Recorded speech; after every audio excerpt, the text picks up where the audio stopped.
ഏറ്റെടുത്ത് പൂർണ്ണമായി ഉത്തരവാദിത്തം നിർവഹിക്കാതെ നിങ്ങൾ ഉറങ്ങുകയോ? നിങ്ങൾ 20ഓളം സാമ്രാജ്യങ്ങളുടെ ഉത്തരവാദിത്തം ഏറ്റെടുത്ത് ഇവിടുത്തെ പ്രജകളുടെ, ഇവരുടെ ജനങ്ങളുടെ ക്ഷേമാശ്ചര്യങ്ങൾ അന്വേഷിക്കാതെ, അവരുടെ ആവശ്യങ്ങൾ നിറവേറ്റി കൊടുക്കാതെ നിങ്ങൾ ഉറങ്ങുകയാണോ? അപ്പോഴാണ് മഹാനായ ഉമർ ഇബ്നു അബ്ദുൽ അസീസ് റളിയല്ലാഹു അൻഹു തന്റെ കൊച്ചുമോനോട്, തന്റെ പൊന്നുമോനോട് പറയുന്നത്, ഐ ബുനയ്യ, പൊന്നുമോനെ, ഇന്നി സഹർതുൽ ബാരിഹ ഫീ അംരി അമ്മിക സുലൈമാൻ, ഞാൻ നിന്റെ അളാപ്പയായ, നിന്റെ അമ്മാവനായ സുലൈമാൻ എന്ന് പറയുന്ന നിന്റെ അമ്മാവന് വേണ്ടി, അമ്മാവന്റെ ആവശ്യങ്ങൾ തീർത്തു കൊടുക്കാൻ വേണ്ടി, അദ്ദേഹത്തിന്റെ ആവശ്യങ്ങൾ പരിഹരിക്കാൻ വേണ്ടി, പ്രശ്നങ്ങൾ പരിഹരിക്കാൻ വേണ്ടി ഇന്നലെ രാത്രി ഞാൻ ഒരു പോള കണ്ണടച്ചിട്ടില്ല മോനെ. ഇന്നലെ രാത്രി തീരെ ഉറങ്ങാതെ നിന്റെ അമ്മാവന്റെ പ്രശ്നങ്ങൾ പരിഹരിക്കുകയായിരുന്നു ഞാൻ. ഇപ്പൊ ദുഹാ സമയമായി, ഇനി ളുഹർ നിസ്കാരം വരെ ഞാൻ കിടന്നുറങ്ങട്ടെ. ളുഹർ നിസ്കാരം കഴിഞ്ഞാൽ ആർക്കൊക്കെ എന്തൊക്കെ ഉത്തരവാദിത്തങ്ങൾ ഉണ്ടോ അതൊക്കെ ഞാൻ തിരിച്ചു കൊടുത്തോളാം, അവരുടെ ആവശ്യങ്ങൾ ഞാൻ ചെയ്തോളാമെന്ന് മഹാനായ ഉമർ ഇബ്നു അബ്ദുൽ അസീസ് റളിയല്ലാഹു അൻഹു തന്റെ പൊന്നുമകനോട്, തന്റെ കൊച്ചുമകനോട് പറഞ്ഞപ്പോഴാണ് മഹാനായ അമീറുൽ മുഅ്മിനീനെ സ്ട്രൈക്ക് ചെയ്യുന്ന ഒരു ചോദ്യം ആ പൊന്നുമോൻ ചോദിച്ചത്. യാ അമീറുൽ മുഅ്മിനീൻ, ഇന്ന് നിങ്ങൾ എന്റെ ഉപ്പയല്ല, നിങ്ങൾ 20ഓളം സാമ്രാജ്യങ്ങളുടെ അധിപനാണ്, 20ഓളം സാമ്രാജ്യങ്ങളുടെ നേതാവാണ്, നിങ്ങൾ അമീറാണ്, രാജാവാണ്, ഖലീഫയാണ്. ആ നിങ്ങൾ മിൻ ഐന ലക അൻ തഈശ ഇല ളുഹർ, ളുഹർ വരെ നിങ്ങൾ ജീവിക്കുമെന്ന് നിങ്ങൾക്ക് ആരാണ് ഉറപ്പ് തന്നത്? ഇപ്പൊ ദുഹാ സമയമാണ്, നിങ്ങൾ പറഞ്ഞത് ളുഹർ വരെ ഞാൻ കിടന്നുറങ്ങി, ഇനി ളുഹർ വരെ നിങ്ങൾ നിസ്കരിക്കുമെന്ന്, നിങ്ങൾ ജീവിച്ചിരിക്കുമെന്ന് നിങ്ങൾക്ക് ആരാണ് ഉറപ്പ് തന്നത്? അതിനു മുമ്പ് നിങ്ങൾ മരിച്ചു പോയാലോ എന്ന ഒരു ചോദ്യം ആ കൊച്ചുമോൻ ഉപ്പയോട് ചോദിക്കുകയാണ്. അടുത്ത് ഒരാഴ്ച മുമ്പ് എൻ്റെ ഒരു സുഹൃത്തിന്റെ ഫ്ലാറ്റിലേക്ക് മംഗലാപുരത്ത് ഞാൻ പോയിരുന്നു. അവിടെ ആ ഫ്ലാറ്റിൽ ഒരു സൈക്കിൾ ഉണ്ട്, നമ്മുടെ BMW കാർ, അതിന്റെ സൈക്കിളാണ്.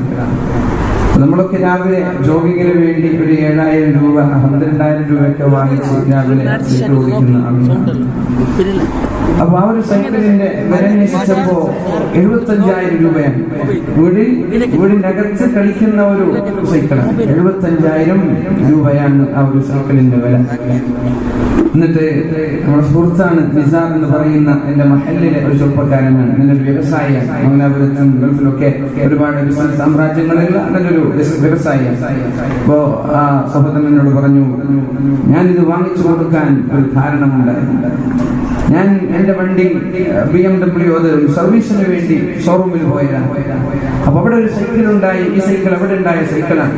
അപ്പൊ എന്റെ മകൻ എന്നോട് പറഞ്ഞു, ഒപ്പം ആ സൈക്കിൾ എനിക്ക് വേണമെന്ന്. ഞാൻ പറഞ്ഞു, ആ സൈക്കിളോ? അതിന് വലിയ വിലയുണ്ട്, അതിന് ഏകദേശം 50,000 1 ലക്ഷത്തോളം വിലയുണ്ട് എന്ന് ഞാൻ എന്റെ മകനോട് പറഞ്ഞപ്പോ മകൻ ചോദിച്ചു, അതെന്റെ ഉപ്പ അങ്ങനെ? നിങ്ങൾക്ക് BMW കാർ ഉപയോഗിക്കാം, എനിക്ക് BMW സൈക്കിൾ ഉപയോഗിച്ചുകൂടെ? പിന്നെ ഞാനൊന്നും മിണ്ടിയില്ല, ഞാനത് വാങ്ങിച്ചു കൊടുത്തു. മക്കളുടെ ചില ചോദ്യങ്ങൾ അങ്ങനെ, മക്കൾ ചില സ്ട്രൈക്ക് ചെയ്യുന്ന ചോദ്യങ്ങൾ ചോദിക്കും. അതേ സുഹൃത്ത് ഇന്നലെ ബാംഗ്ലൂരിലായിരുന്നു പരിപാടി. ബാംഗ്ലൂരിൽ നിന്ന് തിരിച്ചു വരുമ്പോ അവരുടെ വഴിയിൽ കാണാനിടയായി. ഇന്നൊരു വിഷയം പറഞ്ഞു, തന്റെ കൊച്ചുമോൾ അതേപോലെ മറ്റൊരു ചോദ്യം എന്നോട് ചോദിച്ചിട്ടുണ്ട്. കുട്ടികൾ മൊബൈൽ എടുത്ത് കളിക്കുമ്പോൾ ഞാൻ എപ്പോഴും അവരെന്ത് ചെയ്യും, റേഡിയേഷനൊക്കെ പ്രശ്നമായതുകൊണ്ട് അവരെ നിയന്ത്രിക്കാറുണ്ട്. മൊബൈൽ തുടരരുത് എന്നൊക്കെ പറഞ്ഞ് ഞാൻ നിയന്ത്രിക്കാറുണ്ട്. അങ്ങനെ ഞാൻ പലപ്പോഴും എന്റെ കൊച്ചുമകൾ 2 വയസ്സ് പ്രായമേ ആയിട്ടുള്ളൂ, ആ മകളെ ഞാൻ നിയന്ത്രിക്കുമ്പോ ഒരു ദിവസം എന്നോട് ചോദിച്ചു, ആ 24 മണിക്കൂറും വാട്സപ്പിലും ഫേസ്ബുക്കിലും കളിക്കുന്നുണ്ടല്ലോ, നിങ്ങൾ മൊബൈൽ ഫോണിൽ കളിക്കുന്നുണ്ടല്ലോ, പിന്നെ എനിക്കെന്താ കളിച്ചാൽ? ഇതുപോലെയുള്ള ചില ചോദ്യങ്ങൾ നമ്മുടെ മക്കൾ നമ്മോട് ചോദിക്കും. അത് ആ ചോദ്യം വരാതിരിക്കാൻ നമ്മൾ ആദ്യം മാതൃകാ യോഗ്യരായ രക്ഷിതാക്കളായി മാറണം. അവിടുത്തെ ആ ഒരു പോയിന്റ് നമ്മുടെ മനസ്സിലേക്ക് ഇരിക്കട്ടെ. ഞാൻ സാന്ദർഭികമായി ഉണർത്തുകയാണ്, നമ്മൾ മാതൃകാ യോഗ്യരായിരിക്കണം. ഉമ്മയും ഉപ്പയും നമ്മൾ മൊബൈൽ ഫോണിൽ 24 മണിക്കൂറും കളിച്ചു അതിന്റെ സോഷ്യൽ മീഡിയകളിലും നെറ്റ്വർക്കുകളും ഉപയോഗിച്ച് നമ്മുടെ മക്കളെ ഉപദേശിക്കാൻ നമ്മൾക്കൊരു അവകാശവുമില്ല. ഉമ്മമാർ 24 മണിക്കൂർ മൊബൈലിലാണ്, അത് മക്കൾ ഉപയോഗിക്കുന്ന പ്രശ്നം. 24 hours ടിവിയുടെ മുമ്പിലാണ്. മക്കള് സിനിമ കാണുമ്പോൾ പ്രശ്നമാണ്. ഉമ്മമാർ കൃത്യമായി നിസ്കരിക്കാറില്ല, മക്കൾ നിസ്കരിച്ചില്ലെങ്കിൽ പ്രശ്നമാണ്. ഇത് ആദ്യം മനസ്സിലാക്കണം. എന്താണോ നമ്മൾ ചെയ്യുന്നത് അതാണ് നമ്മുടെ മക്കൾ ചെയ്യുക. നമ്മുടെ ഉപദേശങ്ങൾ എല്ലാവരും കേൾക്കുന്നത് അവരുടെ ചെവി ഉപയോഗിക്കുന്നതിനേക്കാളും അവരുപയോഗിക്കുന്നത് അവരുടെ കണ്ണാണ്. ആ കണ്ണിലൂടെ ഉപ്പ എന്ത് ചെയ്യുന്നു, ഉമ്മ എന്ത് ചെയ്യുന്നു, ഓരോ ചലനങ്ങളും അവർ വീക്ഷിച്ചുകൊണ്ടിരിക്കുകയാണ്. എന്താണോ ഉപ്പ, എന്താണോ ഉമ്മ, അതാണ് മക്കളായി മാറുന്നത്. അതുകൊണ്ട് ആദ്യം നമ്മളൊരു റോൾ മോഡലായി മാറണം. നമ്മുടെ മക്കൾക്ക് ഉപദേശിക്കാൻ പേടി തോന്നുന്ന ഒരവസ്ഥയിലേക്ക് നമ്മൾ മാറരുത്. നമ്മുടെ ഭാഗത്ത് ന്യൂനതകളും നമ്മുടെ ഭാഗത്ത് വീഴ്ചകളും വരാൻ പാടില്ല. മക്കൾ പല ചോദ്യങ്ങളും തിരിച്ച് നമ്മളോട് ചോദിക്കുമെന്ന് പ്രതീക്ഷിച്ചുകൊണ്ടായിരിക്കണം ഇനിയുള്ള ഓരോ നീക്കുപോക്കുകളും. പഴയ കാലമല്ല, 21ാം നൂറ്റാണ്ടാണ്. ഇത് ആ ഒരു ഡാർക്ക് ഏജ് അല്ല എന്ന ഒരു ബോധം കൂടി നമ്മളിൽ ഉണ്ടാവണം. അള്ളാഹു നമ്മയൊക്കെ നല്ലവരിൽ ഉൾപ്പെടുത്തി തരട്ടെ. മഹാനായ ഉമർ ഇബ്നു അബ്ദുൽ അസീസ് റളിയല്ലാഹു അൻഹു അദ്ദേഹം ഉറങ്ങാൻ വേണ്ടി പോകുമ്പോഴാണ് തന്റെ കൊച്ചുമോൻ ചോദിക്കുന്നത്, യാ അമീറൽ മുഅ്മിനീൻ, അല്ലയോ ഉപ്പാ, ഉപ്പാ എന്നല്ല വിളിക്കുന്നത്, മുഅ്മിനീങ്ങളുടെ അമീർ, മുഅ്മിനീങ്ങളുടെ ഉത്തരവാദിത്തങ്ങൾ ഏറ്റെടുത്ത ഖലീഫയില്ല നിങ്ങൾ. മിൻ ഐന ലക അൻ തഈശ ഇലൽ ളുഹ്രി, നിങ്ങളോട് ആരാണ് പറഞ്ഞത് ളുഹ്ർ നിസ്കാരം വരെ നിങ്ങൾ ജീവിച്ചിരിക്കുമെന്ന് ആരാണ് പറഞ്ഞത്? അതിനു മുമ്പ് മരിച്ചു പോയാലോ? മാ മിൻ അബ്ദിൻ യസ്തറഇഹില്ലാഹ്, അല്ലാഹു തആല ഒരാൾക്ക് ഉത്തരവാദിത്തങ്ങൾ നൽകി, അല്ലാഹു ഒരാൾക്ക് ഉത്തരവാദിത്തങ്ങൾ നൽകി, അത് നിറവേറ്റാതെ ഒരാൾ മരിച്ചു പോയാൽ ഇല്ലാ ഹറമ അലൈഹിൽ ജന്ന, അവർക്ക് സ്വർഗ്ഗം ഹറാമാണെന്ന് പരിശുദ്ധ റസൂലുള്ളാഹി സ്വല്ലല്ലാഹു അലൈഹി വസല്ലം. നമ്മളൊക്കെ വളരെ പേടിക്കേണ്ട ഹദീസാണത്. ഉമ്മമാരും ഉപ്പമാരും രക്ഷിതാക്കളും കമ്മിറ്റി ഭാരവാഹികളും ഉസ്താദുമാരും എല്ലാ ആളുകളും ഒരുപാട് ഭയക്കേണ്ട ഹദീസാണത്. കുല്ലുക്കും റാഇൻ വകുല്ലുക്കും മസ്ഊലുൻ അൻ റഇയതിഹി, എല്ലാവരും ഭരണാധികാരികൾ, എല്ലാവർക്കും ഉത്തരവാദിത്തങ്ങളുണ്ട്. അവരവരുടെ ഉത്തരവാദിത്തങ്ങളെ കുറിച്ച് അല്ലാഹു നാളെ ചോദ്യം ചെയ്യുമെന്ന് പരിശുദ്ധ റസൂലുള്ളാഹി സ്വല്ലല്ലാഹു അലൈഹി വസല്ലം. ഉപ്പമാരോട് ചോദ്യമുണ്ട്, ഉമ്മമാരോട് ചോദ്യമുണ്ട്, ഉസ്താദുമാരോടുണ്ട്, കമ്മിറ്റി ഭാരവാഹികളോടുണ്ട്, അധ്യാപകരോടുണ്ട്, എല്ലാ ആളുകളോടും അല്ലാഹു അവരവരുടെ ഉത്തരവാദിത്തങ്ങളെ കുറിച്ച് ചോദിക്കും. എന്തെങ്കിലും ഒരു വീഴ്ച വന്നു പോയാൽ, എന്തെങ്കിലും ഒരു അപാകത വന്നു പോയാൽ, എന്തെങ്കിലും ഒരു ന്യൂനത വന്നു പോയാൽ അവർക്ക് സ്വർഗ്ഗം ഹറാമാണെന്നാണ്. അതുകൊണ്ട് ഉത്തരവാദിത്തങ്ങൾ ചോദിച്ചു വാങ്ങുന്നവർ, സെക്രട്ടറി സ്ഥാനങ്ങൾ, പ്രസിഡന്റ് സ്ഥാനങ്ങൾ, കമ്മിറ്റിയിൽ ഒരു അംഗമാവാൻ വേണ്ടി മത്സരിക്കുന്ന ആളുകൾ, വല്ല ന്യൂനതയും നമ്മളിൽ നിന്ന് വന്നു പോയാൽ നാളെ നമ്മുടെ അമൽ കൊണ്ട് രക്ഷപ്പെടാൻ സാധിക്കുമെന്ന് വിചാരിക്കേണ്ട. അല്ലാഹു നമ്മളെ രക്ഷപ്പെടുത്തുമാറാവട്ടെ. ഉത്തരവാദിത്ത ബോധമുള്ള ആളുകൾ, ഉത്തരവാദിത്തങ്ങളുള്ള ആളുകൾ ഈ ഒരു ഹദീസ് എന്നും ഓർത്തു വെക്കണമെന്ന് ഞാൻ സാന്ദർഭികമായി ഉണർത്തുകയാണ്. മകൻ ചോദിച്ചപ്പോ ഉപ്പ് പേടിപ്പിച്ചില്ല. നീ ആരാണെന്ന് ചോദിക്കാൻ? നമ്മൾ അങ്ങനെയല്ല പറയാം. ചെറിയ കുട്ടികളോട് എന്തെങ്കിലും വല്ലതും ചോദിക്കുമ്പോ അവരെ അടക്കി ഭരിക്കാനാണ് നമ്മുടെ താല്പര്യം. അല്ലാഹുവിന്റെ ഹബീബ് സല്ലല്ലാഹു അലൈഹി വസല്ലം തങ്ങളിലൂടെ മഹാന്മാരായ സ്വഹാബാക്കൾ നമ്മോട് പഠിപ്പിക്കുന്നത് ലാഇബ് ഇബ്നക സബഅൻ,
നമ്മുടെ മക്കൾ ചില കാര്യങ്ങൾ നമ്മോട് ചോദിക്കും. അപ്പൊ അടക്കി ഭരിക്കാനല്ല നമ്മൾ ശ്രമിക്കേണ്ടത്, അത് പറഞ്ഞ് മനസ്സിലാക്കി കൊടുക്കാൻ നമ്മൾക്ക് കഴിയണം, രക്ഷിതാക്കൾക്ക് കഴിയണം. ഉമർ ഇബ്നുൽ ഖത്താബ് റളിയല്ലാഹു അൻഹു,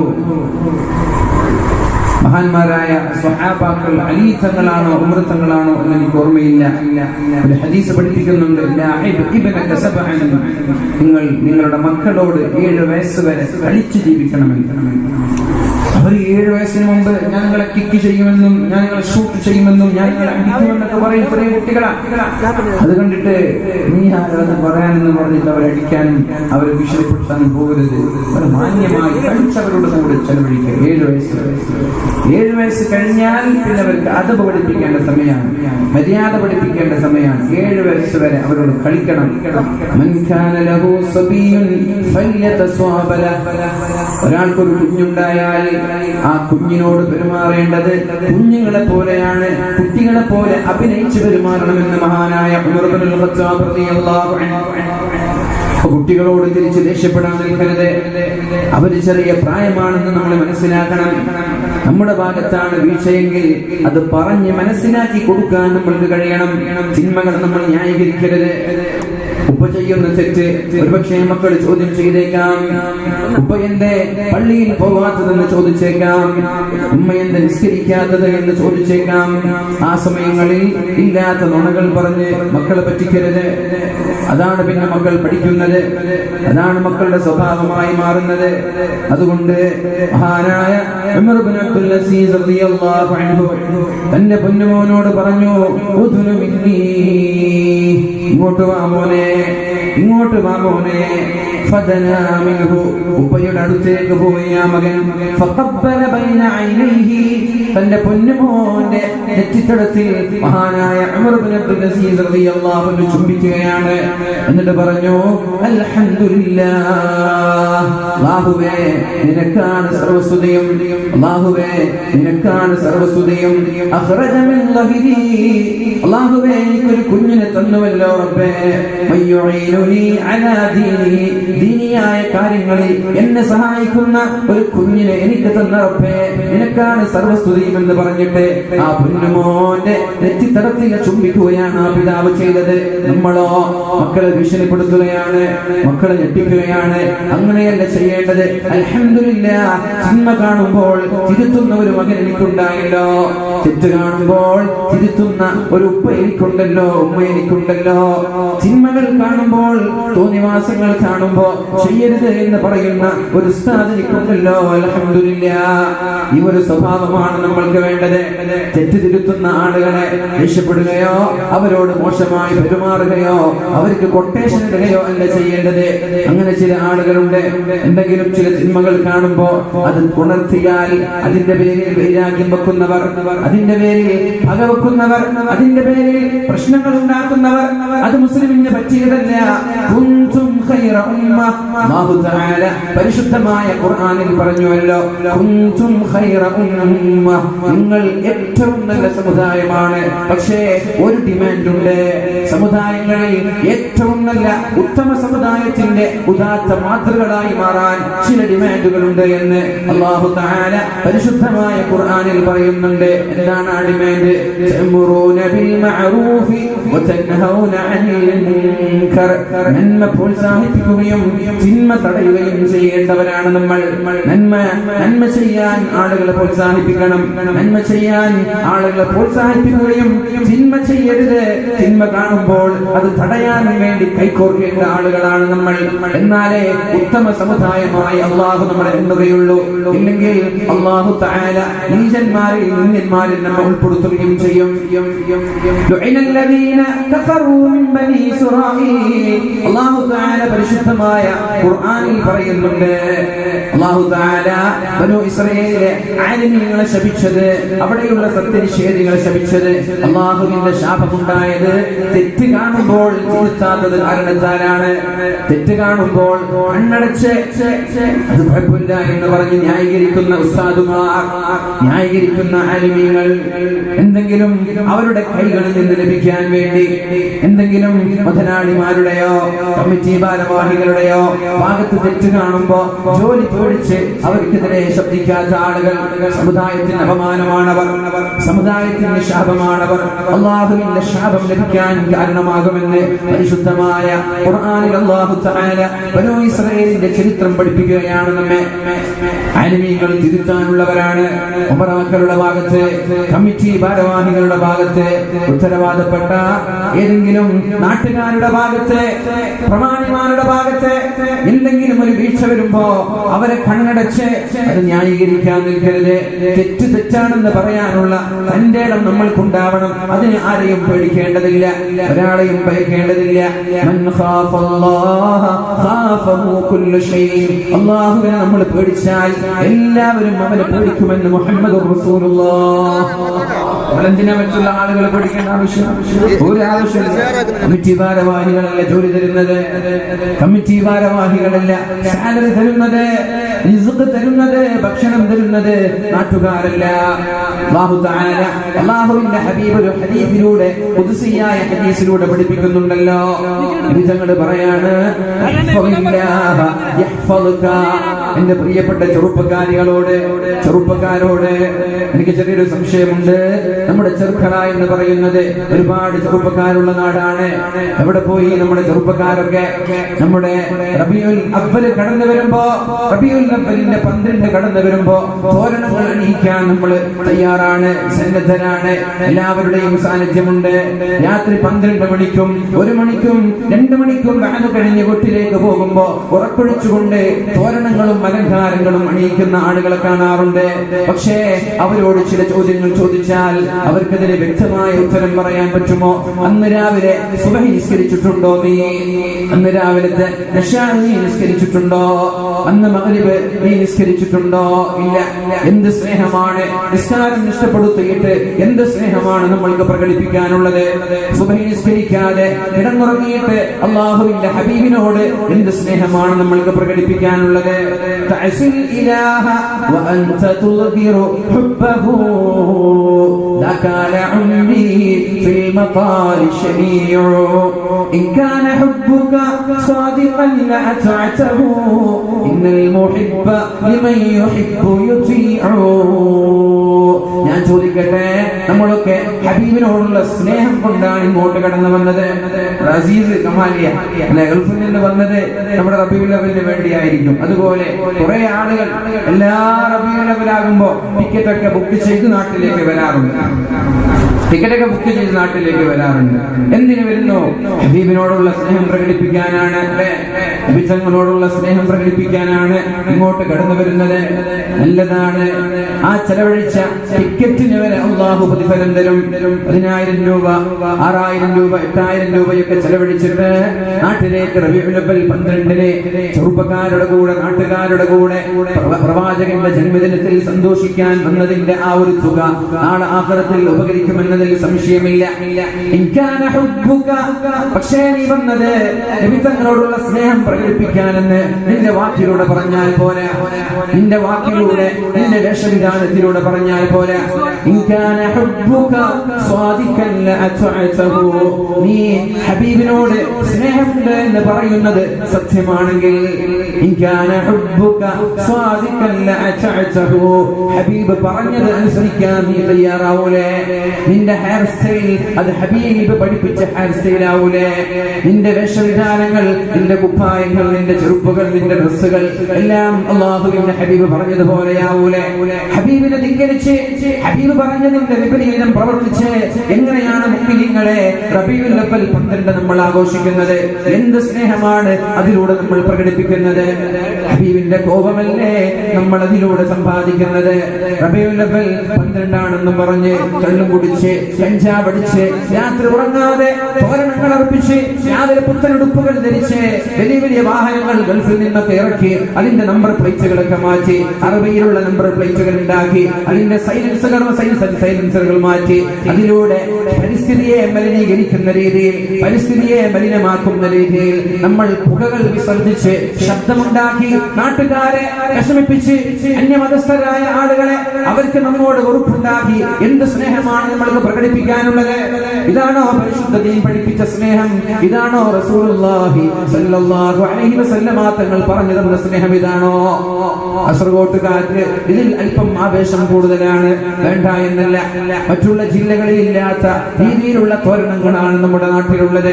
വലിയ ആഘോഷമാണ് നമ്മൾക്ക് എല്ലാം ഖൈറ് തന്നെ.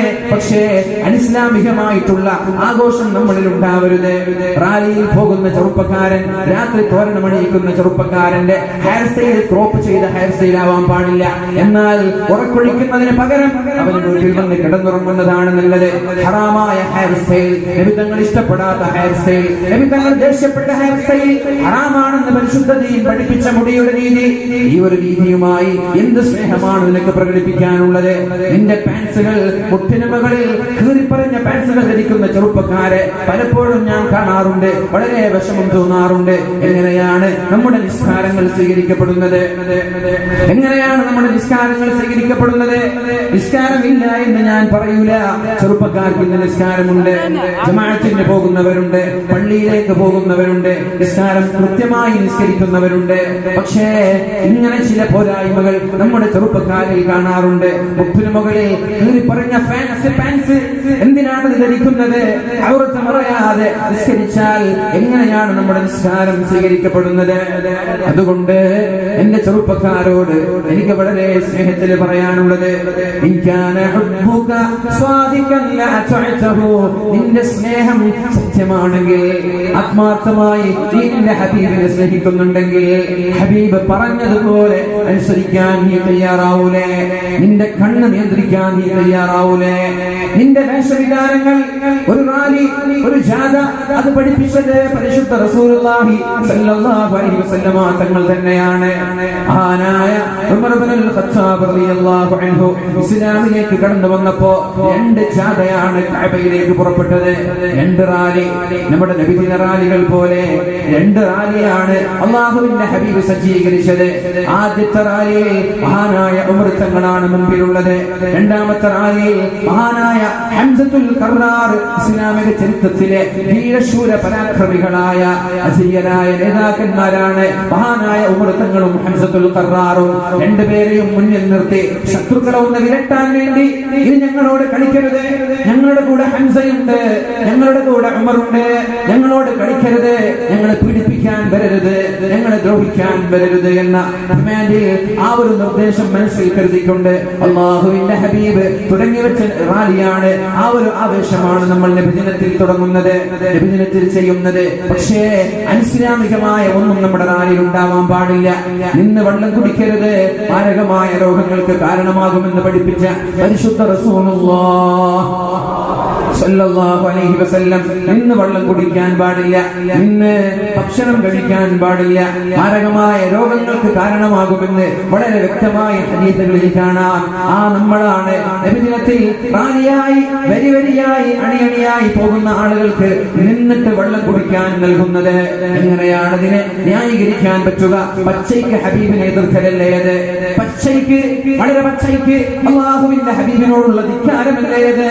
നിന്ന് വെള്ളം കുടിക്കരുതെന്നല്ലേ അല്ലാഹുവിന്റെ ഹബീബ് പഠിപ്പിച്ചത്? ഇരിക്കാനുള്ള സംവിധാനങ്ങൾ ഉണ്ടാക്കി കൊടുക്കണ്ടേ? അതേപോലെ ഭക്ഷണത്തിന്റെ അവസ്ഥയും അത് തന്നെയാണ്. ഇനി ഞാൻ ചോദിക്കട്ടെ എന്റെ ചെറുപ്പക്കാരോട്, നബിദിനത്തിൽ ഒരുപാട് നമ്മുടെ വാഹനങ്ങൾ അലങ്കരിക്കുന്ന ചെറുപ്പക്കാരുണ്ട്. കുഴപ്പമില്ല, നിങ്ങൾ ചെയ്തോളൂ, ഹബീബിനോടുള്ള സന്തോഷത്തിന്റെ ഭാഗമായിട്ടാണെങ്കിൽ ചെയ്തോളൂ. പക്ഷേ ആ വാഹനം കൊണ്ട് ഒരു യാത്രക്കാരനും ദ്രോഹം ഉണ്ടാവാൻ പാടില്ല. നിന്റെ വഴിയിലൂടെ നീ ഹോണടിച്ച് നിന്റെ പുക വിസർജിച്ചിട്ട് ശബ്ദമുണ്ടാക്കി പോകുമ്പോ ഒരു മുസ്ലിമിനോ ഒരു അമുസ്ലിമിനോ അതുമൂലം ഒരു പ്രശ്നമുണ്ടാവാൻ പാടില്ല.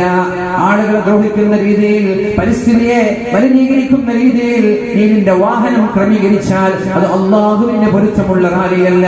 നീ തൽക്കാലം ആ റാലി നിർത്തിവെച്ച് നിന്റെ വീട്ടിൽ ഇരിക്കലാണ് നിനക്ക് നല്ലത്. അള്ളാഹുവിന്റെ ഹബീബിനെ പ്രീതിപ്പെടുത്താൻ അത് കാരണമാവൂല. ഹബീബിന്റെ കോപം, ഹബീബിന്റെ ശാപം അതുവഴി ഏറ്റുവാങ്ങുമെന്നതിൽ സംശയമില്ല. വഴിയിലൂടെ പോകുന്ന ആളുകൾക്ക് ദ്രോഹം ചെയ്യുന്ന രീതിയിലല്ല നമ്മൾ റാലിയും നബിദിന റാലിയും ഉണ്ടാക്കേണ്ടത്. റസൂലുള്ളാഹി സ്വല്ലല്ലാഹു അലൈഹി വസല്ലം തങ്ങൾ പറഞ്ഞത്, വഴിയിലൊരു കല്ല് കണ്ടാൽ, വഴിയിലൊരു മുള്ള് കണ്ടാൽ അതിനെ നീക്കണമെന്നല്ലേ പഠിപ്പിച്ചത്? അത് ഈമാനിന്റെ ഭാഗമെന്നല്ലേ പഠിപ്പിച്ചത്? മഹാന്മാരായ സഹാബാക്കൾ റോഡിന്റെ സൈഡിൽ ഇരിക്കുമായിരുന്നു, വഴിയരികിൽ ഇരിക്കുമായിരുന്നു. നമ്മുടെ ചെറുപ്പക്കാര് ബസ് സ്റ്റാൻഡിൽ ഇരിക്കുന്നത് പോലെ, ചില കട്ടകളിൽ ഇരിക്കുന്നത് പോലെ, ഇലക്ട്രിക് പോസ്റ്റുകൾ അതിനെ കുറുകെ വെച്ച് അതിന്റെ മുകളിൽ ഇരുന്ന് ചെറുപ്പക്കാർ സറ പറയുന്നത് പോലെ മഹാന്മാരായ സഹാബാക്കൾ വഴിയുടെ അരികിൽ ഇരിക്കുമായിരുന്നു. റസൂലുള്ളാഹി സ്വല്ലല്ലാഹു അലൈഹി വസല്ലം പറഞ്ഞു, നിങ്ങൾ വഴിയിൽ ഇരിക്കാൻ പാടില്ല, വഴിയിൽ ഇരിക്കാൻ പാടില്ല, നിങ്ങൾ വഴിയിൽ ഇരിക്കാൻ പാടില്ല.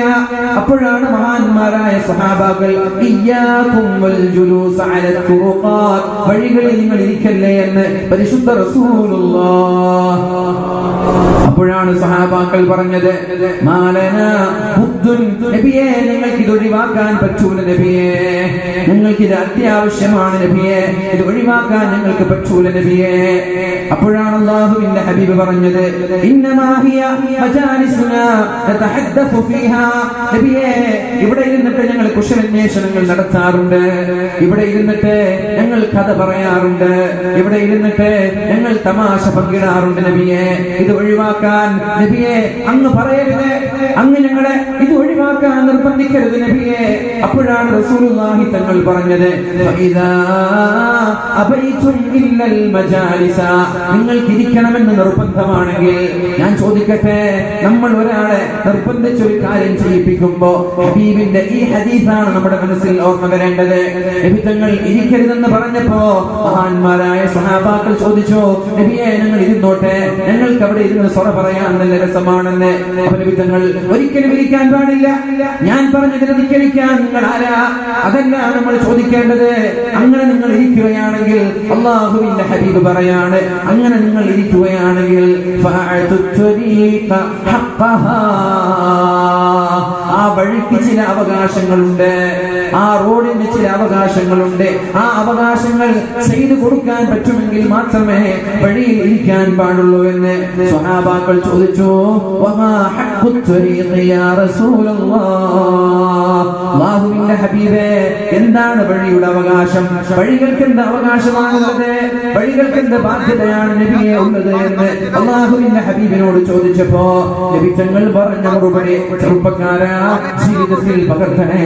വഴിയിലിരിക്കാൻ വേണ്ടി പോകുന്നവർ, റോഡ് സൈഡിലേക്ക് പോകുന്നവർ ഏതൊക്കെ സമയത്ത് ഏതൊക്കെ സാഹചര്യത്തിലാണ് നമ്മൾ ബസ് സ്റ്റാൻഡുകളിൽ ഇരിക്കുന്നതെന്ന് ഞാൻ പറയാതെ തന്നെ നിങ്ങൾക്കറിയാമല്ലോ. എന്തിനാണ് പോകുന്നതെന്നും ഞാൻ പറയാതെ തന്നെ നിങ്ങൾക്കറിയാമല്ലോ. ആരൊക്കെയാണ് പോകുന്നതെന്നും ഞാൻ പറയാതെ തന്നെ നിങ്ങൾക്കറിയാമല്ലോ. ഞാൻ ചോദിക്കട്ടെ, അല്ലാഹുവിന്റെ ഹബീബ് സ്വഹാബാക്കളോട് പറയുകയാണ്, വഴിയിൽ നിങ്ങൾ ഇരിക്കുകയാണെങ്കിൽ നിങ്ങളുടെ കണ്ണ് നിയന്ത്രിക്കാൻ നിങ്ങൾക്ക് കഴിയണം. അവിടെ പോകുന്ന എല്ലാ പെണ്ണുങ്ങളെയും നിങ്ങൾ സെൻസർ ചെയ്യരുത്. അവിടെ പോകുന്ന പെണ്ണുങ്ങളുടെ വായ നോക്കാൻ വേണ്ടി നിങ്ങൾ ഇരിക്കരുത്. നിങ്ങളുടെ കണ്ണുകൾ നിങ്ങൾ നിർബന്ധമായും നിയന്ത്രിച്ചിരിക്കണം. അത് വഴിയാണ്, പൊതുവഴിയാണത്. അതിലൂടെ പലരും കടന്നു പോകും. സ്കൂളിലെ വിദ്യാർത്ഥിനികൾ, പല ആളുകൾ ടെക്സ്റ്റൈൽസിലേക്ക് പോകുന്നവർ, എന്തെങ്കിലും കച്ചവടം ചെയ്യാൻ വല്ലതും വാങ്ങാൻ വേണ്ടി പോകുന്ന ആളുകൾ, ആണുങ്ങളുണ്ടാകും പെണ്ണുങ്ങളുണ്ടാകും. അവരെ നോക്കാൻ പാടില്ല. നിങ്ങളുടെ കണ്ണ് നിങ്ങൾ നിയന്ത്രിക്കേണ്ടതുണ്ട്. അവിടെ ഇരുന്നിട്ട് പോകുന്ന വഴി പോകൽ നിങ്ങൾ ബുദ്ധിമുട്ടിക്കരുത്, കമന്റ് അടിക്കരുത്, നമ്പറുകൾ കൈമാറരുത്, അവരെ നിങ്ങൾ ശല്യം ചെയ്യരുത്, പൂവാനന്മാരായി നിങ്ങൾ മാറരുത്. എത്ര മനോഹരമായിട്ടാണ് 14 നൂറ്റാണ്ടുകൾക്ക് മുമ്പ് അല്ലാഹുവിന്റെ ഹബീബ് ഈ ഒരു ഹദീസ് പഠിപ്പിച്ചു തരുന്നത്. മഹാനായ അബൂ സഈദ് ഖുദ്രി റളിയല്ലാഹു അൻഹു റിപ്പോർട്ട് ചെയ്യുന്ന ഹദീസാണ്. ഇതല്ലേ എന്ന് സംഭവിക്കുന്നത്? ഇതല്ലേ ഇന്ന് സംഭവിക്കുന്നത്. ബൈക്കിലൂടെ, കാറിലൂടെ, ബുള്ളറ്റ് എടുത്ത്, കാറെടുത്ത് റോഡിന്റെ സൈഡിലേക്ക്, കോളേജിന്റെ സൈഡിലേക്ക്, അതിന്റെ വരാന്തകളിലേക്ക് റോന്ത് ചുറ്റുന്ന ചെറുപ്പക്കാരാ. അല്ലാഹുവിന്റെ ഹബീബ് പറയാണ്, വഖഫുൽ അദാ, നിന്റെ വാക്ക് കാരണം മറ്റൊരാൾക്ക് വേദന ഉണ്ടാവാൻ പാടില്ല. ഒച്ചപ്പാടുണ്ടാക്കരുത്. ഒരുപക്ഷെ മറ്റുള്ള ആളുകൾ അവിടെ ഉണ്ടാകാം, അവർക്ക് നിന്റെ ശബ്ദമോ നിന്റെ സാന്നിധ്യമോ അവർക്കൊരു ദ്രോഹം ചെയ്യാൻ പാടില്ല. അവിടേക്ക് വന്ന് ആരെങ്കിലും സലാം പറഞ്ഞാൽ സലാം അടക്കണം, സലാം അടക്കാതിരിക്കരുത്. ആരെങ്കിലും അവിടേക്ക് വന്നാൽ അവര് സലാം പറയുകയാണെങ്കിൽ സലാം അടക്കണം.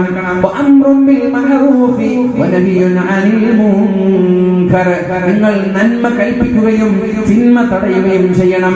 അവിടെ ഇരിക്കുകയാണ്, വല്ല തെറ്റും കാണുമ്പോ ചെയ്യരുത്, അത് തെറ്റാണ്, അത് പാപമാണ്, അത് മഹാപാതകമാണെന്ന് പറയാനുള്ള ചങ്കൂറ്റം നിങ്ങൾക്കുണ്ടാവണം. തെറ്റ് കാണുമ്പോൾ നിരുത്സാഹപ്പെടുത്താൻ നിങ്ങൾക്ക് കഴിയണം. നന്മ പ്രോത്സാഹിപ്പിക്കുകയും വേണം. വഴിയിലിരുന്നിട്ട്, ബസ് സ്റ്റാൻഡിലിരുന്നിട്ട് ഇല്ലാത്ത വ്യഭിചാരങ്ങളുടെ കഥകൾ പറയരുത് ചെറുപ്പക്കാരാ. സിനിമയുടെ കഥകൾ പറയരുത്. സിനിമക്ക് പോയത്, തിയേറ്ററുകളിൽ കയറിയത്, പ്രണയിച്ചത്, ചാറ്റ് ചെയ്തത്, ചീറ്റ് ചെയ്തത്, ഈ കഥകൾ ബസ് സ്റ്റാൻഡിൽ ഇരുന്നിട്ട് പരസ്പരം ഷെയർ ചെയ്യരുത്. അല്ലാഹുവിന് ഇഷ്ടമുള്ള വിഷയമല്ലായത്. ഇന്നല്ലാഹ ലാ യുഹിബ്ബുൽ ജഹ്റ ബിസ്സൂ, തിന്മകളെ പരസ്യമാക്കുന്നത് അല്ലാഹുവിന് ഇഷ്ടമല്ല. തെറ്റ് ചെയ്യുന്നതേ ഇഷ്ടമല്ല. അങ്ങനല്ലേ തെറ്റ് ചെയ്യുന്നത് മറ്റൊരാളോട് പറഞ്ഞു കൊടുക്കുക. ഇന്നത്തെ ഒരു പൊതു ശൈലിയാണ്, ചെറുപ്പക്കാരുടെ ഒരു വികാരമാണ്. ഒരു തെറ്റ് ചെയ്ത് അത് ആഘോഷിക്കും. വളരെ വിഷമമുണ്ട്. ഒരു കാര്യം പറയും, കഴിഞ്ഞ നിവേദനത്തിനാണെന്ന് തോന്നുന്നുണ്ട്, നമ്മുടെ കേരളക്കരയിൽ ഏറ്റവും കൂടുതൽ ചർച്ച ചെയ്യപ്പെട്ട ഒരു സ്ത്രീയുടെ കൂടെ നമ്മുടെ ചെറുപ്പക്കാർ സെൽഫി എടുത്ത്, എന്നിട്ട് സെൽഫി എടുത്തത് തെറ്റാണ്. അവരും അവരുടെ റബ്ബുമായി ഇടപെടുന്ന വിഷയമാണ്. പക്ഷേ അത് സോഷ്യൽ മീഡിയകളിൽ അപ്ലോഡ് ചെയ്യപ്പെടലോടുകൂടി അള്ളാഹുവിന്റെ കോപത്തിന്റെ ഇരയായി, അള്ളാഹുവിന്റെ ദേഷ്യത്തിന്റെ ഇരയായി മാറി. ഒരു തെറ്റ് ചെയ്തു, വ്യഭിചാരമാണ്, ഒരു തെറ്റ് ചെയ്തു, അത് സോഷ്യൽ മീഡിയകളിലൂടെ പൊതുജനങ്ങളിലേക്ക് എത്തിച്ചു കൊടുത്തു. വ്യഭിചാരം അല്ലാഹു മാപ്പ് നൽകാത്ത ദോഷം. അല്ലാഹു തആല മഹാന്മാരായ സ്വഹാബാക്കളോട് പറയുന്നുണ്ട്, എല്ലാ പാപങ്ങളും അല്ലാഹു പുറത്തു കൊടുക്കും. കുല്ലു ഉമ്മത്തി മുആഫാ, എന്റെ സമുദായത്തിന് ഞാൻ മാപ്പ് കൊടുക്കും, എല്ലാവർക്കും മാപ്പ് കൊടുക്കും. അറബിക്കടലിലെ തിരമാലകൾ കണക്കെ തെറ്റ് ചെയ്താലും ആത്മാർത്ഥമായി അല്ലാഹുവിന്റെ സമീപത്തേക്ക് തൗബ ചെയ്തു വന്നാൽ മർഹബൻ ബിസ്സായിബീൻ, നിന്റെ തൗബ സ്വീകരിച്ച് അല്ലാഹു നിനക്ക് മാപ്പ് നൽകാൻ തയ്യാറാണ്. ഭൂമി നിറയെ തിന്മകളുടെ കൂമ്പാരങ്ങളുമായി അല്ലാഹുവിന്റെ ഹബീബ് റബ്ബിനെ നീ സമീപിച്ചാൽ ആകാശം നിറയെ പാപമോചനവുമായി, അഫുവുമായി, മാപ്പുമായി അല്ലാഹു നിന്നിലേക്ക് കടന്നു വരും. പക്ഷേ ചില പാപങ്ങൾക്ക് അല്ലാഹു മാപ്പ് തരൂല. ഏതാണ് ആ പാപങ്ങൾ? ഏതാണ് ആ കുറ്റങ്ങൾ? കുല്ലു ഉമ്മത്തി മുആഫാ, എന്റെ സമുദായത്തിലെ എല്ലാ ആളുകൾക്കും ഞാൻ മാപ്പ് നൽകുമ്പോ ചില ആളുകൾക്ക് ഞാൻ മാപ്പ് നൽകൂല എന്ന് പരിശുദ്ധ റസൂലുള്ളാഹ്. ഏതാണ് ആ വിഭാഗം? ഇല്ലൽ മുജാഹിദീൻ, ഇല്ലൽ മുജാഹിദീൻ, തിന്മകൾ പരസ്യമാക്കുന്ന ആളുകൾ. ഒരു തെറ്റു ചെയ്താൽ അത് സാമൂഹിക മാധ്യമങ്ങളിൽ പ്രചരിപ്പിക്കുന്ന ആളുകൾ. പണ്ടത്തെ പോലെയല്ലല്ലോ, പഴയ പോലെയല്ലല്ലോ ഇന്നത്തെ അവസ്ഥ. ഒരു കാര്യം മറ്റൊരാളോട് പറഞ്ഞാൽ മാക്സിമം ഒരു 100 ആളുകളിലേക്ക് എത്തിയേക്കാം. പക്ഷേ സോഷ്യൽ മീഡിയകളിൽ പ്രചരിക്കപ്പെടലോടുകൂടെ അത് ലോകത്തിന്റെ മുഖമൂലകളിലേക്ക് എത്തുകയാണ്. നീ ഡിലീറ്റ് ചെയ്താലും നിനക്കത് മായ്ച്ചു കളയാൻ പറ്റൂല. നീ അത് എത്ര ഡിലീറ്റ് ചെയ്യാൻ ശ്രമിച്ചാലും നിന്റെ കൈകളിൽ നിന്ന് വിട്ടുപോയാൽ പിന്നെ പോയത് തന്നെയാണ്. ഓരോ ആളുകൾ ആ ഒരു ഹറാമ് കാണുമ്പോ അതിന്റെ ഓരോഹരി നിന്റെ വീട്ടിലേക്കാണ് വരുന്നത്. ഓരോ ആളുകൾ ആ ഒരു തിന്മ കാണുമ്പോ, പെണ്ണിന്റെ ഫോട്ടോയാണ് നീ അപ്ലോഡ് ചെയ്തതെങ്കിൽ പെണ്ണിനെ കാണാൻ ഹറാമാണെന്ന് ഞാൻ പറയാതെ നിങ്ങൾക്ക് മനസ്സിലാക്കുമല്ലോ. ആ ഒരു ഹറാം എത്ര ആളുകളാണോ കാണുന്നത്, എത്ര ആളുകളാണോ അത് ലൈക്ക് ചെയ്യുന്നത്, എത്ര ആളുകളാണോ ഷെയർ ചെയ്യുന്നത്, ഓരോ ഷെയറുകളും 5000 കണക്കിന് ആളുകളിലേക്കാണ് എത്തിക്കുന്നത്.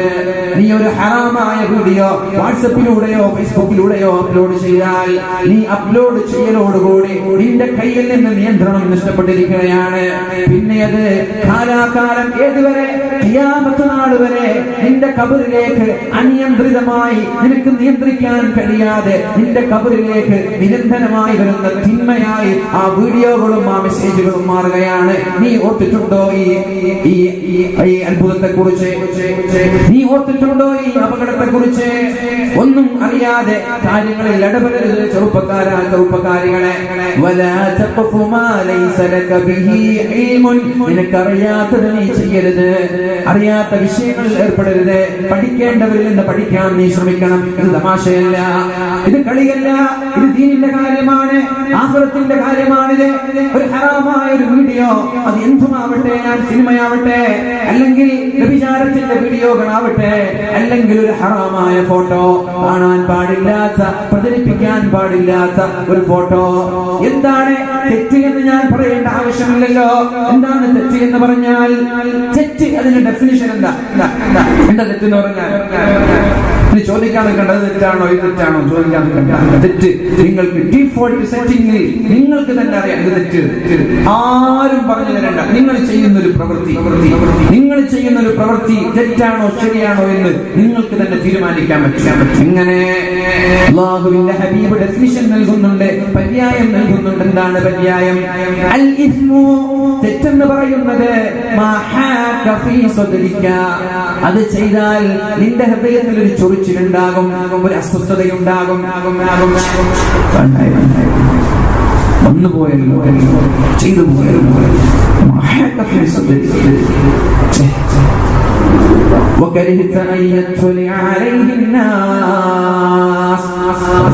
ഉമ്മ കാണുമോ, ഉപ്പ കാണുമോ, അനുജന്മാരിൽ കാണുമോ, ജ്യേഷ്ഠന്മാരിൽ കാണുമോ, ചങ്ങാതിമാരിൽ കാണുമോ? അതുകൊണ്ടല്ലേ പല മൊബൈൽ ഫോണുകളും ലോക്ക് ചെയ്യപ്പെടുന്നത്, പല വാട്സ്ആപ്പ് ചാറ്റിങ്ങുകളും ലോക്ക് ചെയ്യപ്പെടുന്നത്, പല ഗാലറികളും ലോക്ക് ചെയ്യപ്പെടുന്നത്. ഉമ്മ എടുത്താലോ, ഉമ്മ കണ്ടാലോ, അനുജൻ കണ്ടാലോ, ഉപ്പ കണ്ടാലോ തെറ്റാ. അങ്ങനെ ഒരു പേടി നിനക്കുണ്ടെങ്കിൽ നീ ചെയ്യുന്ന ഏത് തെറ്റാവട്ടെ, പെണ്ണുങ്ങളെ, ചെറുപ്പക്കാരികളെ, ഞാൻ പറയട്ടെ, ആരാരും കാണാതെ, ഉമ്മ കാണാതെ, വീടിന്റെ ഏതെങ്കിലും ഒരു മുറിക്കകത്ത് നിന്ന് മൊബൈൽ ഫോണുകൾ ഉപയോഗിച്ച് ടെക്സ്റ്റുകൾ കൈമാറുന്നത്, ജനങ്ങൾ കാണുന്നത് പേടിച്ചത് കൊണ്ടാണല്ലോ നീ വളരെ രഹസ്യമായി ചെയ്യുന്നത്. അത് തെറ്റാണ്.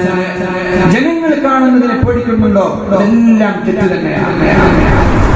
ചില ആളുകൾ, ഞാൻ പറയട്ടെ, ചില ആളുകൾ നോട്ടീസിൽ പേര് വരാത്തതിന്റെ പേരിൽ, പത്രങ്ങളിൽ ഫോട്ടോ വരാത്തതിന്റെ പേരിൽ ഓഫീസുകളിൽ വിളിച്ച് രക്ഷപ്പെടുന്ന ആളുകളുണ്ട്. അങ്ങനെയുണ്ട് ചില ആളുകൾ. ഇപ്പോ നോട്ടീസൊക്കെ വലിയ പത്രങ്ങളെ പോലെ ഇറക്കേണ്ട കാലമാണ്. ഒരാളെ പേരിട്ടില്ലെങ്കിൽ അയാൾ പരിപാടിയിൽ സഹകരിക്കില്ല. എന്റെ പേരിട്ടില്ല, ഞാൻ സഹകരിക്കില്ല. കമ്മിറ്റി മാറിയാ പിന്നെ പള്ളിയായിട്ട് ഒരു ബന്ധമില്ല. സെക്രട്ടറി ആക്കുമ്പോ സജീവൻ, സെക്രട്ടറിന്ന് പുറത്താക്കിയാലോ പിന്നെ പള്ളിയായിട്ട് ഒരു ബന്ധമില്ല. പിന്നെ പള്ളിയിൽ എന്ത് വികസനം നടന്നാലും അതിന്റെ 5 പൈസ കൊടുക്കൂല. അനുഭവമുള്ളത് കൊണ്ട് പറയാം. വലിയൊരു പ്രശ്നം നടന്നപ്പോ കമ്മിറ്റിയിൽ നിന്ന് പുറത്താക്കാൻ പേടി. എന്തേ? പുറത്താക്കിയാൽ പൈസ കിട്ടൂല. അതല്ല ആത്മാർത്ഥത. അത് പേരിനും പ്രശസ്തിക്കും വേണ്ടി കൊടുത്തിട്ട് പണവും പ്രതാപവുമല്ല, പേരും പ്രശസ്തിയുമല്ല. ഇഖ്ലാസാണ് പ്രധാനം. അല്ലാഹുവിന്റെ തവക്കുലാക്കി, അല്ലാഹുവിനെ ബലമേൽപ്പിച്ച് ഇഖ്ലാസിന്റെ അസ്തിവാരമുട്ട ഒരു വിഷയങ്ങളും ഒരിക്കലും തകരുകയില്ല, ഒരിക്കലും പൂർത്തിയാക്കാൻ കഴിയാതെ പ്രയാസപ്പെടേണ്ടി വരില്ല. അതുകൊണ്ട് പേരിനും പ്രശസ്തിക്കും വേണ്ടി കളിക്കുന്ന ആളുകൾ, രഹസ്യമായി ഫോൺ ചെയ്യുന്ന ആളുകൾ, ഫോട്ടോകൾ നൽകാൻ വേണ്ടി, പേര് നൽകാൻ വേണ്ടി ഉത്തരദേശം പോലെയുള്ള ചില പത്രങ്ങളുടെ ഓഫീസുകളിൽ വിളിക്കുന്ന ആളുകളുണ്ട്. എന്തോ ഒരു മോശമാണത്. ഇതൊക്കെയാണോ നമ്മൾ ചെയ്യേണ്ടത്? സാമൂഹിക പ്രവർത്തകരിൽ നിന്ന്, ഉമറാക്കളിൽ നിന്ന്, ഉലമാക്കളിൽ നിന്ന് വരേണ്ട സ്വഭാവമാണോ ഇത്? ഇത് എങ്ങനെയാണ് ന്യായീകരിക്കാൻ പറ്റുന്നത്? നോട്ടീസിൽ പേജിട്ടില്ലെങ്കിൽ പരിപാടിയുമായി സഹകരിക്കാത്ത ആളുകൾ കുറ്റകളഞ്ഞേക്ക്. എന്തിനാണ് അങ്ങനെയുള്ള ആളുകൾ? എന്തുപകാരമാണ് അവരെ കൊണ്ട് സമുദായത്തിനുണ്ടാവുന്നത്? പറഞ്ഞു വന്നത്, എന്റെ ചെറുപ്പക്കാരാ, നമ്മളൊരു കാര്യം ചെയ്താൽ അത് തെറ്റാണെന്ന് നമ്മൾക്ക് തന്നെ തിരിച്ചറിയാൻ പറ്റും. എന്റെ ഹൃദയത്തിൽ ഒരു അസ്വസ്ഥതയുണ്ടാകും തെറ്റ് ചെയ്താൽ. സിനിമ കണ്ടു കഴിഞ്ഞാൽ മനസ്സിലൊരു അസ്വസ്ഥത, സീരിയൽ കണ്ടു കഴിഞ്ഞാൽ മനസ്സിലൊരു അസ്വസ്ഥത, തിയേറ്ററിൽ പോയാൽ മനസ്സിൽ അസ്വസ്ഥത, കളവ് പറഞ്ഞാലും അസ്വസ്ഥത. ജനങ്ങൾ കാണുമോ, ഉമ്മ കാണുമോ, ഉപ്പ കാണുമോ എന്ന പേടി നിങ്ങൾക്കുണ്ടെങ്കിൽ അത് തെറ്റാണ്. അതിൽ നിന്ന് മാറി നിൽക്കാൻ നമ്മൾ തയ്യാറാവണം. അല്ലാഹുവിന്റെ ഹബീബ് പറയാണ്, കുല്ലു ഉമ്മത്തി മുആഫാ, എന്റെ സമുദായത്തിലെ എല്ലാ ആളുകൾക്കും ഞാൻ മാപ്പ് നൽകുമ്പോ ചില ആളുകൾക്ക് തീരെ മാപ്പ് നൽകൂല ഞാൻ. അല്ലാഹു പറഞ്ഞതെന്താ? ഫൽയഅഫു വൽയസ്ഫഹു അലാ തുഹിബ്ബൂന അൻ യഗ്ഫിറല്ലാഹു ലക്കും. നിങ്ങൾ പരസ്പരം വിട്ടുവീഴ്ച ചെയ്യണം. ഒരു തെറ്റ് ചെയ്താൽ അതിന്റെ പേരിൽ പാർട്ടിയിൽ നിന്ന് പുറത്താക്കണ്ട, സംഘടനയിൽ നിന്ന് പുറത്താക്കണ്ട. ഒരു തെറ്റ് ചെയ്തതിന്റെ പേരിൽ അയാളെ ബഹിഷ്കരിക്കണ്ട. ആർക്കാണ് ഇവിടെ തെറ്റ് വരാത്തത്? ആരുടെ ഭാഗത്താണ് തിന്മകൾ വരാത്തത്? മനുഷ്യൻ റബ്ബല്ലല്ലോ, മനുഷ്യൻ പ്രവാചകനല്ലല്ലോ. അവസാനമായി ഒരു തെറ്റുപോലും ചെയ്യാത്ത ഒരാൾ, അത് മുഹമ്മദുർ റസൂലുള്ളാഹ്. അല്ലാഹുവിന്റെ ഹബീബിന്റെ ശേഷം തെറ്റ് ചെയ്യാത്ത ആളുകൾ ആരാണ് ഇവിടെയുള്ളത്? ഹബീബിന്റെ വഫാത്തിന്റെ ശേഷം തെറ്റ് ചെയ്യാത്ത ആളുകൾ ആരാണ് ഇവിടെയുള്ളത്? അവസാനത്തെ മഅസൂം, തെറ്റിൽ നിന്ന് സംരക്ഷിക്കപ്പെട്ടത് മുഹമ്മദുർ റസൂലുള്ളാഹി സ്വല്ലല്ലാഹു അലൈഹി വസല്ലം തങ്ങളാണ്. വേറെ ഒരാളും തിന്മകളിൽ നിന്ന് സംരക്ഷിക്കപ്പെട്ട ഒരാളുമില്ല. തെറ്റുകൾ വന്നേക്കാം, പറയുന്ന ഉസ്താദുമാർ തെറ്റുകൾ വന്നേക്കാം, പള്ളിയുടെ ഖത്തീബുമാർ, മഹല്ലിന്റെ സെക്രട്ടറി, പ്രസിഡന്റ്, ഉത്തരവാദപ്പെട്ട കമ്മിറ്റി ഭാരവാഹികൾ, സംഘടനയുടെ രാഷ്ട്രീയ പാർട്ടികളുടെ ഓരോ നേതൃസ്ഥാനങ്ങളിലുള്ള ആളുകൾക്ക് വീഴ്ചകൾ വന്നേക്കാം. മാപ്പ് നൽകണം, അവർക്ക് വിട്ടുവീഴ്ച ചെയ്യണം. ചെറിയ ഒരു തെറ്റിന്റെ പേരിൽ പൂർണ്ണമായിട്ടും അയാളെ ബഹിഷ്കരിക്കുക. ആരാണ് പഠിപ്പിച്ചു തന്നത്? അയാളെ പാർട്ടിയിൽ നിന്ന് പുറത്താക്കുക, അയാളെ സംഘടനയിൽ നിന്ന് പുറത്താക്കുക. ആരാണിത് പഠിപ്പിച്ചു തന്നത്? ഇതാണോ ഇസ്ലാമിന്റെ സംസ്കാരം? ഇതാണോ പരിശുദ്ധതയും പഠിപ്പിച്ചത്? ഇതാണോ ഖുർആൻ പഠിപ്പിച്ചത്? ഞാൻ ചോദിക്കട്ടെ, അല്ലാഹുവിന്റെ ഹബീബിന്റെ പ്രിയപ്പെട്ട പത്നിയായ ആയിഷ ബീവി റളിയല്ലാഹു അൻഹാ തെറ്റ് ചെയ്തിട്ടില്ല, ഒരു ആരോപണം ഉന്നയിച്ചു. ബദറിൽ പങ്കെടുത്ത ഒരു സഹാബിയായ മിസ്തഹ് റളിയല്ലാഹു അൻഹു ആരോപണം ഉന്നയിച്ചതല്ല. മുനാഫിഖീങ്ങൾ വ്യഭിചാര ആരോപണം ഉന്നയിച്ചപ്പോ മനസ്സിൽ അവരുടെ കൂടെ കൂടിപ്പോയി. ആരുടെ കൂടെ? മുനാഫിഖീങ്ങളുടെ കൂടെ കൂടിപ്പോയി. സിദ്ദീഖ് തങ്ങളുടെ ചെലവിലാണ് മഹാനായ മിസ്തഹ് റളിയല്ലാഹു അൻഹു കഴിയുന്നത്. രാവിലത്തെ ഭക്ഷണം, ഉച്ചഭക്ഷണം, രാത്രി ഭക്ഷണം, എല്ലാ ചെലവും സിദ്ദീഖ് തങ്ങളുടെ കൈകളിൽ നിന്നാണ് ലഭിക്കുന്നത്. എന്നിട്ട് സിദ്ദീഖ് തങ്ങളുടെ ചെലവിൽ ജീവിച്ച് സിദ്ദീഖ് തങ്ങളുടെ പ്രിയപ്പെട്ട പുത്രിയായ ആയിഷ റളിയല്ലാഹു അൻഹയെ വ്യഭിചാര ആരോപണം പറഞ്ഞപ്പോ അതിൽ ചെറിയൊരു പങ്കാളിയായി. അവസാനം ആയിഷ ബീവി നിരപരാധിയാണെന്നുള്ള ആയത്തിറങ്ങിയപ്പോ മഹാനായ സിദ്ദീഖ് തങ്ങൾ സത്യം ചെയ്തു, യാ റസൂലല്ലാഹ്, അല്ലാഹുവിന്റെ ഹബീബേ, വല്ലാഹ്, അല്ലാഹുവാണേ സത്യം, ഇനി മിസ്തഹിന് ഞാൻ 5 പൈസ കൊടുക്കൂല, ഇനി ഞാൻ മിസ്തഹിന് ചെലവിന് കൊടുക്കൂല, ഇനി ഞാൻ മിസ്തഹിന് യാതൊരു ശ്രദ്ധയും ഞാൻ മിസ്തഹിനെ ശ്രദ്ധിക്കുകയില്ല എന്ന് മഹാനായ സിദ്ദീഖ് തങ്ങൾ സത്യം ചെയ്തപ്പോ അല്ലാഹു തആല ഒരു ആയത്ത് ഇറക്കുകയാണ്. നോക്കണം, ശ്രദ്ധിക്കണം. ഇവിടെ ചെറുപ്പക്കാരികൾ, സഹോദരിമാർ, നാട്ടുകാർ, ഉമറാക്കൾ ശ്രദ്ധിക്കണം. അല്ലാഹു തആല ആയത്ത് ഇറക്കുകയാണ്. അല്ലാഹുവിന്റെ ഹബീബിന്റെ പ്രിയപ്പെട്ട പത്നിയായ ആയിഷ, സിദ്ദീഖ് തങ്ങളുടെ പുത്രിയായ ആയിഷ ബീവിക്കെതിരെ വ്യഭിചാര ആരോപണം ഉന്നയിച്ച മിസ്തഹ് റളിയല്ലാഹു അൻഹുവിനെ ഇനി ഞാൻ ചെലവിന് കൊടുക്കൂല എന്ന് പറഞ്ഞപ്പോ അല്ലാഹു തആല പരിശുദ്ധമായ ഖുർആനിൽ ഒരു ആയത്ത് ഇറക്കുകയാണ്. വലാ യഅ്തലി ഉൽ ഫദ്ലി മിൻകും വസ്സഅ, നിങ്ങളിൽ നിന്ന് മാന്യന്മാരായ ആളുകൾ സത്യം ചെയ്യരുത്, വാശി പിടിക്കരുത്.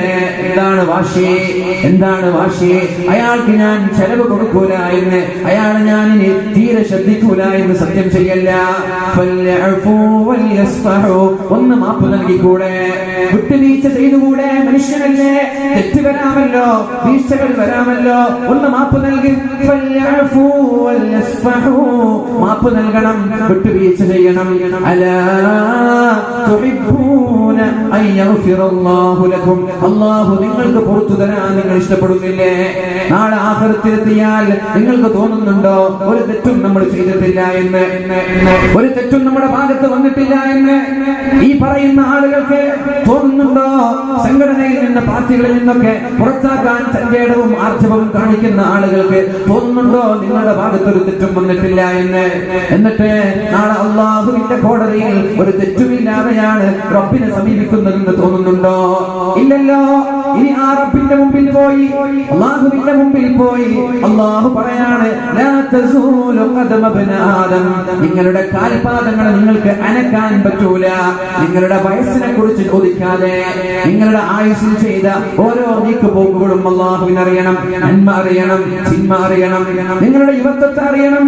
നിങ്ങളുടെ യുവത്വത്തിൽ 15 വയസ്സ് മുതൽ 40 വയസ്സ് വരെ നിങ്ങളുടെ പ്രവർത്തനങ്ങൾ എന്തൊക്കെയായിരുന്നു എന്ന് അല്ലാഹുവിന് അറിയണം. അതറിയാതെ നിങ്ങൾക്ക് അനങ്ങാൻ പറ്റൂല. നിങ്ങൾ സമ്പാദിച്ചതറിയണം. എവിടെ നിന്ന്? ഹറാമിൽ നിന്നാണോ ഹലാലിൽ നിന്നാണോ എന്ന് റബ്ബിനറിയണം.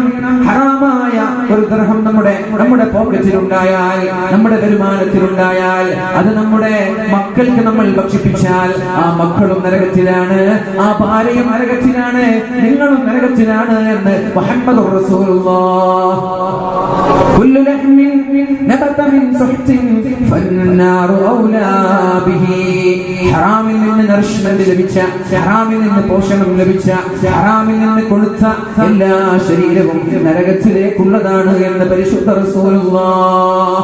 അറബികളുടെ ട്രൗസറിൽ വരുന്ന ആളുകൾ, കോടിക്കണക്കിന് രൂപകൾ പറ്റിക്കുന്നവർ, വഞ്ചിക്കുന്നവർ, തട്ടിപ്പ് നടത്തുന്നവർ, വഞ്ചന നടത്തുന്നവർ, എന്നിട്ടോ അതുകൊണ്ട് ഇവിടെ വലിയ ബിൽഡിങ്ങുകൾ വാങ്ങി, വലിയ വലിയ സമ്പാദ്യങ്ങൾ ഉണ്ടാക്കി, അതുകൊണ്ട് മക്കളെ തീറ്റിക്കുന്നവർ, അതുകൊണ്ട് ഭാര്യയെ തീറ്റിച്ചിട്ട് എന്ത് നേട്ടമാണ് നിങ്ങളുടെ കൊഴിയുന്നത്?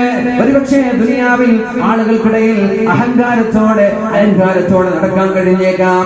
ആഖിറത്തിലെത്തിയാൽ കുടുംബസമേതം നരകത്തിലേക്കുള്ള വഴിയാണ് അല്ലാഹു തുറന്നു വെച്ചിട്ടുള്ളത്.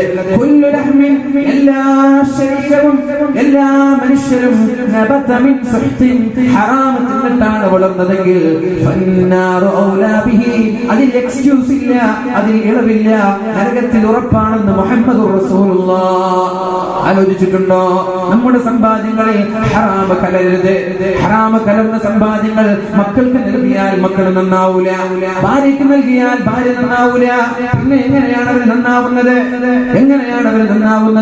ഖൈബർ യുദ്ധം കഴിഞ്ഞിട്ട് അല്ലാഹുവിന്റെ ഹബീബ് സല്ലല്ലാഹു അലൈഹി വസല്ലം തങ്ങൾ ഒരു യുദ്ധം കഴിഞ്ഞ് തിരിച്ചു വരികയാണ്.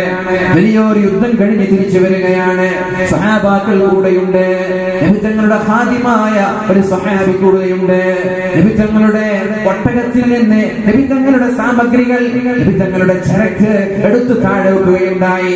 അങ്ങനെ താഴെ വെക്കുമ്പോഴാണ് എവിടെ നിന്നോ ഒരസ്ത്രം ആ സ്വഹാബിയുടെ ശരീരത്തിലേക്ക് തുളച്ചു കയറുന്നത്.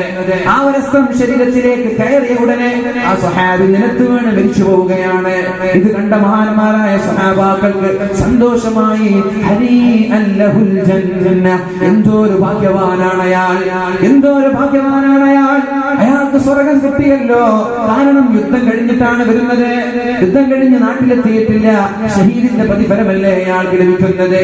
അതിനും പുറമെ ഹബീബിന് ഖിദ്മത്ത് ചെയ്തുകൊണ്ടിരിക്കുമ്പോഴാണല്ലോ അയാൾക്ക് യുദ്ധത്തിൽ നിന്ന് ഒരു ശത്രുവിന്റെ അമ്പേറ്റ് മരിക്കാനുള്ള ഭാഗ്യമുണ്ടായത്.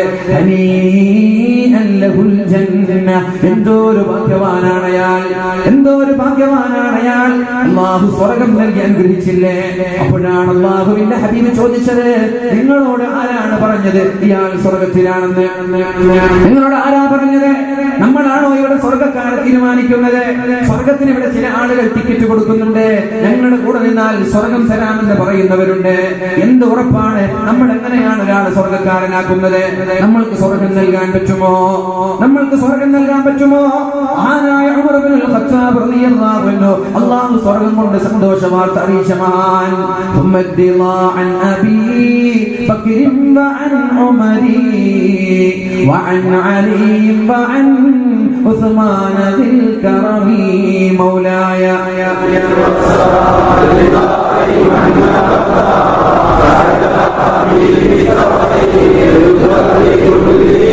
سعد سعيد زبير طلحة وأبي عبيدة وابن عوف عاشر الكرم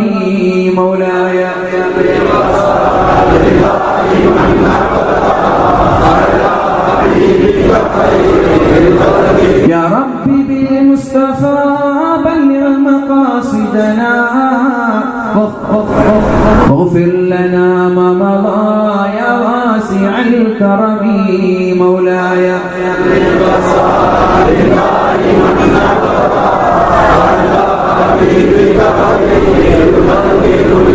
സിദ്ദീഖ് തങ്ങൾ അടുത്തേക്ക് വിളിച്ച് ഉമർ തങ്ങൾ അടുത്തേക്ക് വിളിച്ചിട്ട് സിദ്ദീഖ് തങ്ങളുടെ വലത് കൈ സിദ്ദീഖ് തങ്ങളുടെ ഷോൾഡറിൽ വെച്ച് ഇടത് കൈ മഹാനായ ഉമർ തങ്ങളുടെ ഷോൾഡറിൽ വെച്ചിട്ട് നബി തങ്ങൾ പറഞ്ഞു ഹകദാ യുബഅസു ഇൻഷാ അല്ലാഹ്, ഇതേപോലെയാണ് നാളെ ഞങ്ങൾ പുനർജനിക്കുന്നത്.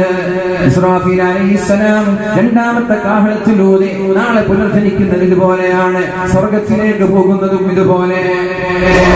സ്വർഗം കൊണ്ട് സന്തോഷമാർത്ത് അറിയിക്കപ്പെട്ട മഹാനായ ഉമർ തങ്ങൾ ഒരിക്കൽ ചെയ്തത് നമ്മെ വല്ലാതെ അത്ഭുതപ്പെടുത്തും. ഹുദൈഫ റളിയല്ലാഹു അൻഹുവിന്റെ കയ്യിൽ അല്ലാഹുവിന്റെ ഹബീബ് മുനാഫിഖീങ്ങളുടെ ലിസ്റ്റ് കൊടുക്കുകയുണ്ടായി. ആരൊക്കെയാണ് മുനാഫിഖീങ്ങൾ? മുനാഫിഖീങ്ങളുടെ പേരെഴുതി മഹാനായ അല്ലാഹുവിന്റെ ഹബീബ് നൽകുകയുണ്ടായി. ആരൊക്കെയാണ് മുനാഫിഖീങ്ങൾ? ആ ലിസ്റ്റുമായി ഹുദൈഫ റളിയല്ലാഹു അൻഹു വരികയാണ്. ഉമർ തങ്ങൾ അറിഞ്ഞു ഹുദൈഫയുടെ കയ്യിൽ മുനാഫിഖീങ്ങളുടെ ലിസ്റ്റ് ഉണ്ട് എന്ന്. ഹുദൈഫ എനിക്ക് തരുമോ? ഞാനൊന്ന് നോക്കട്ടെ. ഇല്ല, ഞാൻ തരൂല. അല്ലാഹുവിന്റെ ഹബീബ് എന്നെ സൂക്ഷിക്കാൻ ഏൽപ്പിച്ച രഹസ്യമാണ്. അല്ല, ഹുദൈഫ ഒന്ന് തരണം, ദയവ് ചെയ്ത് തരണം. ഇല്ല ഉമറേ, ഇല്ല, എനിക്ക് തരാൻ പറ്റൂല.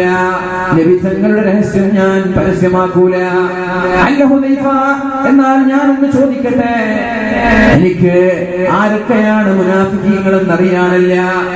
ഹുദൈഫ, എന്റെ പേരതിലുണ്ടോ? ഹുദൈഫ തങ്ങൾ ചോദിക്കുകയാണ്. ഉമർ തങ്ങൾ ചോദിക്കുകയാണ്. സ്വർഗം കൊണ്ട് അല്ലാഹു സന്തോഷവാർത്ത അറിയിച്ച മഹാനാണ് ഉമർ തങ്ങൾ. ആ ഉമർ തങ്ങൾ ചോദിക്കുകയാണ്, ഹുദൈഫ, എന്റെ പേര് മുനാഫിഖീങ്ങളിൽ ഉൾപ്പെടുത്തിയിട്ടുണ്ടോ? നമ്മൾ സ്വർഗം കൊണ്ട് ഉറപ്പിച്ചിരിക്കുകയാണല്ലേ. ഞാനും സ്വർഗത്തിൽ എന്റെ ടീം എങ്ങനെ നമുക്ക് പറയാൻ പറ്റും? മഹാനായ സിദ്ദീഖുൽ അക്ബർ റളിയല്ലാഹു അൻഹു പറയുന്നുണ്ട്, ഞാൻ എന്റെ വലത് കാല് സ്വർഗത്തിലും ഇടത് കാല് പുറത്ത് വെച്ചാലും ഞാൻ സ്വർഗക്കാരനാണെന്ന് ഞാൻ ഉറപ്പിക്കൂല. ലാ ആമനു മക്റല്ലാഹ്, രണ്ട് കാലും സ്വർഗത്തിൽ വെച്ചാലേ ഞാൻ സ്വർഗക്കാരനാണെന്ന് ഉറപ്പിക്കുകയുള്ളൂ എന്ന് മഹാനായ സിദ്ദീഖുൽ അക്ബർ റളിയല്ലാഹു